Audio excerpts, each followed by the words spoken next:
Well, you never know when someone you love might have a cardiac arrest, and a few moments of your time could really save a life. It is CPR Awareness Week, and so we're learning some of the life-saving techniques and hopefully passing them on to you as well.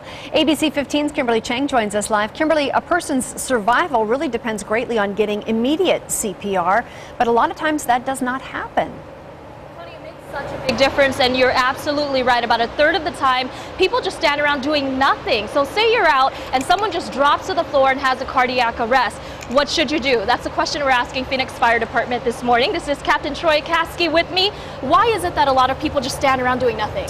They're afraid. They're afraid they're going to do something wrong, or they're afraid they don't want to get exposed to any kind of fluids, blood, anything like that, so they end up doing nothing, which is the worst scenario you could have. And now you don't have to do mouth-to-mouth anymore. You say it's all about the compressions, right? Well, that is very important. So you want to go ahead, the main thing is get your body over the top, keep your elbows straight, and go deep.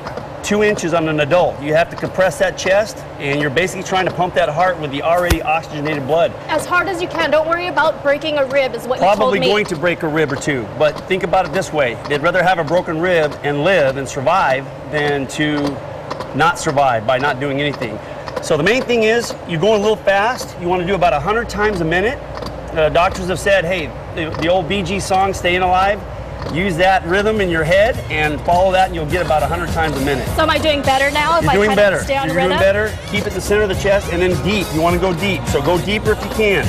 Okay, so really don't be afraid of breaking a rib. And that's, I think, what a lot of people are afraid of, right? Correct. That is, they're afraid they're doing something wrong, they're going to hurt them. But there again, I've said, hey, if you don't do something, they're not going to survive. Okay, really quickly before we leave, Troy, tell me what the survival rate is when people actually jump in and do something before emergency responders get there. It went from 7% all the way up. In 2009, it was 34%.